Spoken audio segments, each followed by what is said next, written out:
পূজা, ঠিকানা অনুযায়ী তো এই অফিসটাই মনে হচ্ছে, কিন্তু আশেপাশে তো কাউকে দেখতে পাচ্ছি না।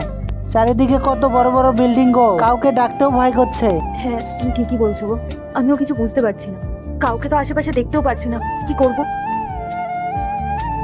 শুনছেন দিদিমণি, একটু যদি দাঁড়াতেন, আসলে আপনার থেকে কিছু জিজ্ঞেস করার ছিল। হ্যাঁ বলুন, কি জিজ্ঞেস করতে চান? বলছি আপনি কি এই অফিসে কাজ করেন? হ্যাঁ আমি এই অফিসে এমপ্লয়। বলুন তো, আপনাদের কোনো কাজ আছে?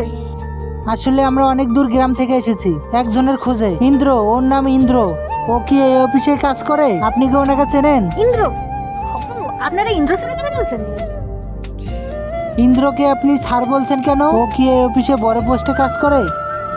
স্যার বলবো না তো আর কি বলবো, আমি তো ওনার এই কোম্পানির সামান্য একজন কর্মচারী, আর উনি এখানে চাকরি করেন না, এই কোম্পানিটাই ওনার, উনি আমাদের বস। কি কি বললেন আপনি? এই এই এত বড় কোম্পানিটা ইন্দ্রর, ও এখানকার বস? তার মানে আমাদের ইন্দ্র এখন অনেক বড় মানুষ হয়ে গেছে। বেরো বেরো, ধর তোর ব্যাগ। আর আজকের পর থেকে তোকে যেন এই বাড়ির আশেপাশে না দেখি। আমি কষ্ট করে ইনকাম করবো আর তুই বসে বসে খাবি? তুই এত বড় ছেলে হয়ে গেছিস, তোর লজ্জা করে না রে? দাদা, তুই আমার সাথে এরকম কেন করছিস? আমি এখন কোথায় যাবো? বৌদি, তুমি একটু দাদাকে বোঝাও না। রাহুল, তুমি সব কি করছো? ও তোমার নিজের ভাই হয়, তুমি ওকে এত ভালোবাসো, ও তুমি নিজের ভাইকে মেরে থেকে চাকরি দিচ্ছ। তুমি একটা কথাও বলবে না, তুমি চুপ করে দাঁড়িয়ে থাকবে। আর তুই তুই এখানে দাঁড়িয়ে থেকে কি দেখছিস? আমার কথা শুনতে পাস না? সেদিনকে এই বাড়িতে আসবি যখন ইনকাম করতে পারবি, বুঝতে পারছিস? যা বেরিয়ে যা। দাদা দাদা দাদা,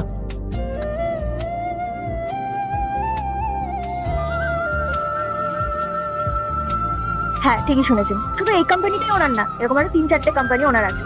আচ্ছা, আপনার কোথা থেকে এসেছেন আর ওনার সাথে আপনার কি দরকার আছে? আমরা আমরা ওনার গ্রাম থেকে এসেছি। আসলে গ্রামে ওদের যে বাড়িটা, ওর পাশেই আমাদের বাড়ি। আমরা একে অপরকে চিনি। তার আগে দেখবো কারা শয়তানকে হারিয়ে আল্লাহকে ভালোবাসে। যারা আল্লাহকে ভালোবাসো ভিডিওতে লাইক করে চ্যানেলটাকে সাবস্ক্রাইব করে দাও। যারা শয়তানকে ভালোবাসো তাদেরকে ভিডিওতে লাইক সাবস্ক্রাইব কিছুই করতে হবে না, কমেন্ট করো আল্লাহু আকবার। ও আচ্ছা, আপনার স্যার গ্রামের মানুষ, এটা তো বিশাল ব্যাপার। আপনারা বাইরে বেরিয়েছেন কেন? চলুন ভেতরে চলুন, স্যার আপনারা দেখে খুব অবাক হয়ে যাবেন আর খুব খুশিও হবেন। চলুন ভেতরে চলুন। না না ম্যাডাম, তার কোনো দরকার নেই, আসলে আমাদের একটু তাড়া আছে, আমাদের দেরি হয়ে যাচ্ছে, আমরা এখন আসি। আপনি কি বলছেন? আপনারা এত কষ্ট করে এত দূর থেকে এসেছেন আর না দেখা করে চলে যাবেন? অন্তত একটু দেখা করে যান।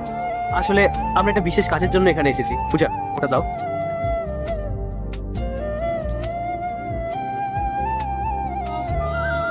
আসলে ইন্দ্র আমাদের কাছে কিছু টাকা পেত, অনেক দিনের দেনা, তাই আমরা সেই টাকাটাই শোধ করতে এখানে এসেছি। আপনি দয়া করে এই টাকাটা একটু ওনাকে দিয়ে দেবেন। আর এরপরে কি হয় দেখতে চাইলে পার্ট 2 লেখা কমেন্ট করো।